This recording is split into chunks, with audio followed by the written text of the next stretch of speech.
Paz Senhor, meu amado, bem-vindo de volta à nossa escola bíblica. Nós estamos estudando as cartas de João. Então, pegue a sua Bíblia, pegue o seu caderno de estudos, ore ao Senhor, pede a Ele discernimento, entendimento, conhecimento, sabedoria, pede a Ele proteção, para que nós possamos desvendar dos seus mistérios. Muito bem, a carta de João, a primeira carta de João, que é o que nós vamos estudar a partir deste vídeo, ela está dividida em 7 grandes partes, ou 7 partes. O prefácio, que está no capítulo 1, a mensagem apostólica, que fecha o capítulo 1 e começa o 2º capítulo, a primeira, segunda e terceiras aplicações das provas, que vão desde o início do 2º capítulo até o começo do 5º capítulo.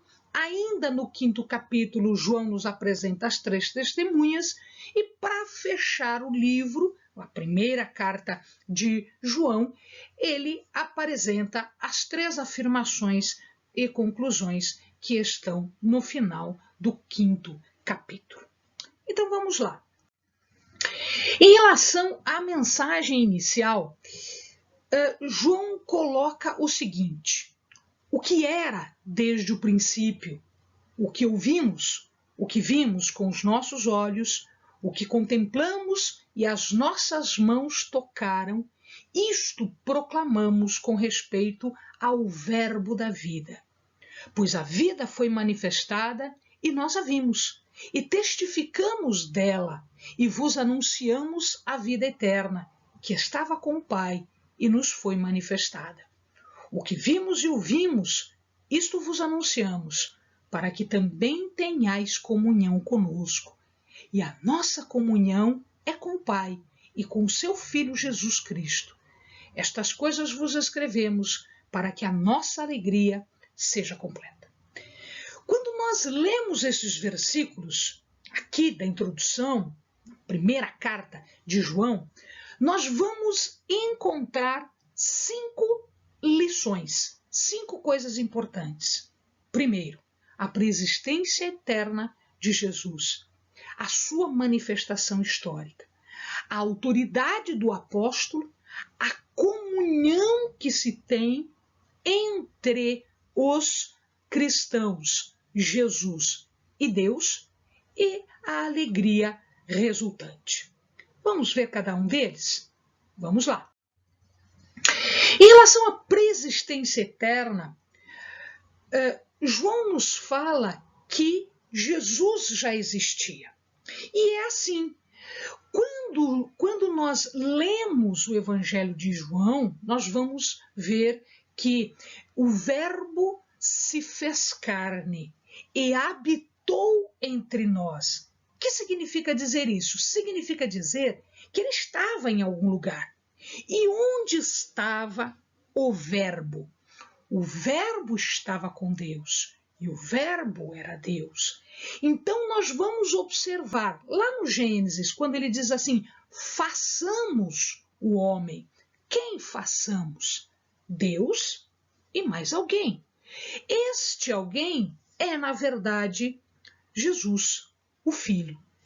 E aqui nós vemos que a eternidade não muda. Eternidade, meu amado, é imutável. Jesus nunca mudou. Ele sempre foi. Ele estava com Deus. Ele era Deus. Ele faz parte da Trindade. Então, o conteúdo original do Evangelho, quando João explica o Evangelho, ele começa explicando exatamente isso.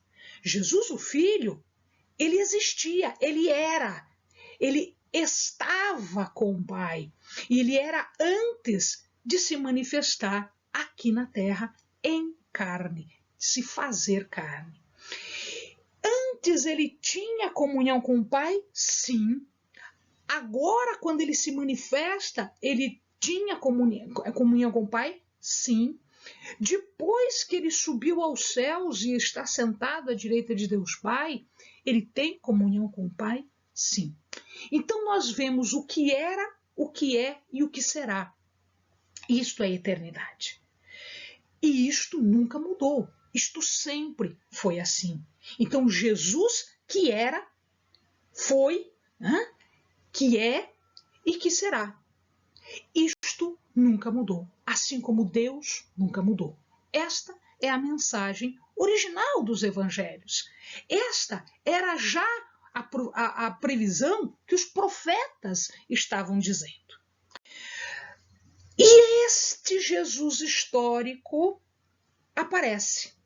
Como assim? Ele faz parte da história agora, porque ele estava na eternidade com o Pai, ele estava fora do tempo, porque eternidade não tem tempo. A nossa cabeça às vezes fica complicado de entendermos isso. O que era, o que é, o que será, não tem tempo. É atemporal. Isto quer dizer, é eternidade. Não se fala em tempo em relação à eternidade. Este Jesus que era com o Pai, que estava na eternidade passada para nós, ele ingressa no tempo. Ele nasce. Ele é gerado de mulher. Ele cresce como criança, como jovem, como adolescente, ele cresce como homem e ele começa a fazer a missão para a qual ele veio à Terra. E é por isso que nós o ouvimos, é por isso que nós o vimos, é por isso que nós podemos tocar nele. Então eu tenho uma comunhão cada vez maior.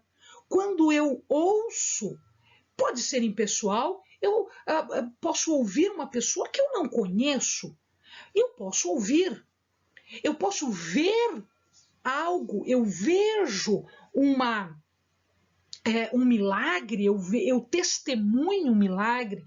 Quando nós estamos num tribunal, normalmente os juízes perguntam, você viu isso acontecer? Sim, eu estava lá, eu sou testemunha.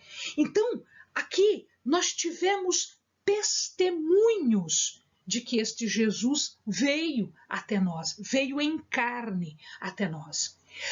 Estas pessoas que viram, os apóstolos, os discípulos, são testemunhas do que aconteceu. E por isso eles escreveram as cartas, e por isso eles escreveram os evangelhos. Agora, quando eu toco, quando eu alcanço, é diferente. A comunhão é maior, porque eu consigo tocar, eu consigo atingir, ele é tangível. Portanto, a comunhão ficou mais profunda.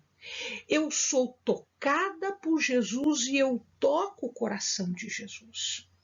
É diferente. Diferente de só ouvir, diferente de ver. Eu estou sendo tocada e eu toco a Jesus. E eu posso contemplar, então, admirar, observar, analisar atentamente, minuciosamente, detalhadamente, tudo aquilo que ele faz na minha vida e na vida dos meus. João vai além, ele diz, não, eu estou escrevendo isso não porque eu sou qualquer pessoa. Não que ele queira se prevalecer, mas ele tem que dizer a autoridade dele, que é para as pessoas acreditarem. Quando nós ouvimos alguém que tem autoridade, aquilo que a pessoa fala é muito mais valioso, tem muito mais importância do que se ouvirmos uma pessoa que só ouviu falar. Ah, me disseram isso. Não, mas me disseram, você viu? Não, não vi. Você tocou? Não, não toquei.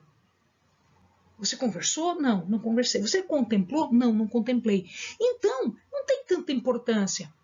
Mas João foi testemunha. João ouviu, João viu, João tocou.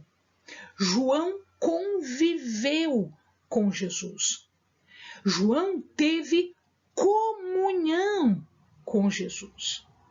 Hoje, por exemplo, quando nós pregamos, quando nós falamos, quando nós testemunhamos para alguém, nós dizemos, não, eu vi, eu estava lá, aconteceu exatamente assim. Isso dá valor ao que nós estamos falando. Muito mais valor do que, me disseram que aconteceu, mas me disseram, pode não ser verdade. Agora, quando você diz, eu vi, eu ouvi, eu toquei, isto te dá autoridade. O teu testemunho tem autoridade. E ele, como apóstolo, como discípulo, como presbítero, ele diz além. Ele diz, não só isto, mas eu fui mandado fazer. Jesus me disse, Mateus, a gente viu no vídeo passado, 28, 19, nós vimos isso. Vai e pregue, vai e fale, vai e demonstre, faça discípulos, ou seja, multiplique aquilo que você recebeu. Portanto, ele não tem só experiência, ele foi comissionado. Ele tem uma missão, e essa missão foi dada por Jesus. Como nós podemos ser só testemunhas, mas nós podemos estar fazendo uma missão. Vá e faça. Não só o que você sabe, o que você viu e o que você, se te perguntarem, você explica. Não, vai e faça, porque eu estou te mandando fazer. Esta é a nossa missão. Esta é a tua missão. Esta é a minha missão. Esta era a missão de João. Então, a autoridade para fazer o que está sendo feito. Esta comunhão é uma comunhão que vai além de uma salvação. Significa dizer que eu tenho salvação, mas além da salvação é possível ter comunhão. Comunhão é contato, comunhão é convivência, comunhão é demonstrar aquilo que você aprendeu de Jesus. A comunhão é santidade, porque você tem aquele comportamento que é um comportamento que Jesus te explicou, que Jesus te ensinou, que a palavra está dizendo. Então a comunhão, ela vai em direção à santidade. Isso é mais do que salvar. Salvar é o primeiro passo, mas a partir deste passo, eu tenho outros passos. Eu preciso cada vez mais me parecer com Jesus. Portanto, esta comunhão, esta santidade. E participar da graça de Deus, da salvação de Cristo, da completude e da habitação do Espírito Santo. Porque Deus, o Filho e o Espírito Santo, para completar a obra na minha vida. Porque o Espírito Santo vai agir na minha vida, ele vai completar, ele vai habitar em mim, e aquilo que eu não sou capaz de fazer, ele será capaz de me ajudar a fazer. Eu que vou ter que fazer, mas às vezes eu não tenho condições. Então é o Espírito Santo que vai me ajudar a fazer isso. E finalmente, ele fala sobre alegria. O objetivo imediato da carta é falar sobre essa comunhão, é estabelecer esta comunhão existente entre as pessoas, entre os cristãos, os irmãos, Jesus, Deus. Ok, este é o objetivo imediato? Sim, é esta comunhão. Mas esta comunhão vai além, porque eu estou falando de comunhão, eu estou falando de salvação, eu estou falando de vida eterna. Então existe algo para além da comunhão. Este algo para além da comunhão é a consumação da alegria, ou seja, é uma alegria que vem não só de uma bênção, de outra bênção, mas de um coroamento de bênçãos, que é a vida eterna, que é a comunhão eterna com o Pai e com Jesus. Então o objetivo último é esta alegria, que nós possamos estar alegres exatamente por conta desta alegria.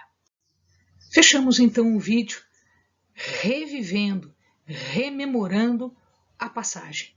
O que era desde o princípio, o que ouvimos, o que vimos com os nossos olhos, o que contemplamos e as nossas mãos tocaram, isto proclamamos com respeito ao verbo da vida, pois a vida foi manifestada e nós a vimos, e testificamos dela, e vos anunciamos a vida eterna que estava com o Pai e nos foi manifestada. O que vimos e ouvimos, isto vos anunciamos, para que também tenhais comunhão conosco. E a nossa comunhão é com o Pai e com o seu Filho Jesus Cristo. Estas coisas vos escrevo, para que a nossa alegria seja completa. Amém, amados? Bons estudos!